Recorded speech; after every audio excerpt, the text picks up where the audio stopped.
4, CJ Sciutto. I hate the mirror in our upstairs bathroom. It's an okay mirror and all that. It isn't cracked or cursed, so you have to look into the spirit world or the dark side of the force. It's the place where I always go to assess the damage.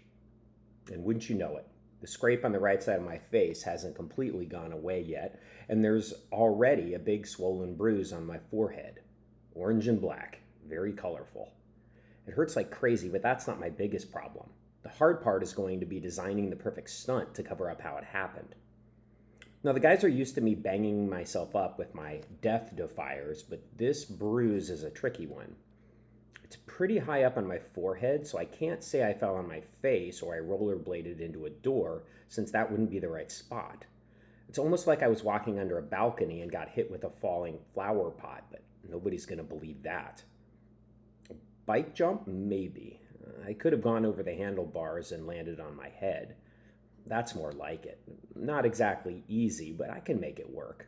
I have a lot of experience. Trust me, that's not a good thing. My stepfather Marcus is in the kitchen making himself a sandwich as I come down the stairs. Want something to eat? He calls. I'm not hungry. Marcus is built like a grizzly bear after a growth spurt, with a temper to match. He used to be on the semi-professional wrestling circuit after he graduated college. He tells great stories about that time. My friends all think I'm weird because I'm not his biggest fan. To them, Marcus is the coolest, nicest guy in the world. And he is, 90% of the time. It's the other 10% that you have to worry about. And that 10% comes out, and then in the blink of an eye, he's all sweetness and light again, ready to do anything to make you love him. Like now. Your mom wants to go to the mall later, he says. I was thinking we could pick up that new Call of Duty game everybody's talking about. I'm busy, I mumble.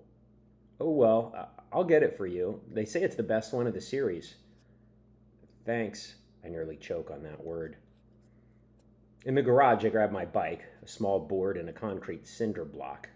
Daredevil CJ, I've always got a ramp available just in case I have to break my neck on short notice. I set it up at the bottom of the hill so I'll really be flying when I hit the jump. I make sure to angle the ramp so that I land on grass rather than pavement.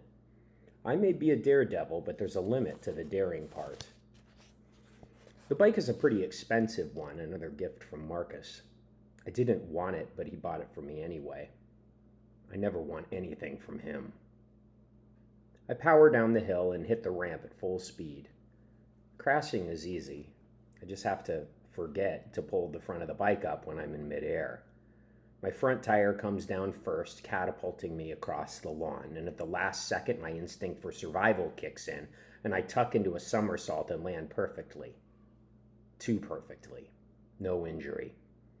Way to go, genius. Now you have to do it all again. On the second try, I resist the somersault and come down right on my head. I can actually feel my forehead plowing through the turf like a bulldozer. Nailed it. Shakily, I get back to my feet in a shower of earth and grass and pick up my bike, which landed a few feet away. Are you okay?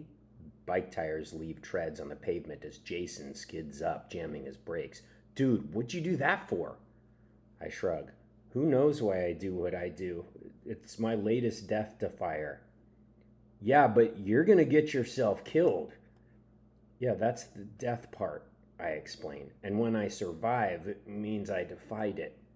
A drop of blood trickles into my eye, which makes it sting. Almost. He examines me critically. Look at your head. It's black and orange and green. That must be grass, I put in. His foghorn voice is now at full volume. And it's all swollen. Why is it swelling so fast? Why do you ask so many questions? He wouldn't let it go. You're going to need first aid for that. Are you okay to bike home? I'm not going home. He's getting frantic. Dude, you're bleeding. You're going to need first aid. You got to wash that out. You got to put antiseptic on it, or at least a Band-Aid. I think we're out of all that stuff, I tell him, because I can't say that that more one-on-one time with Marcus is the last thing I need. Yeah, but where else is there to go? Come to think of it, there is one place.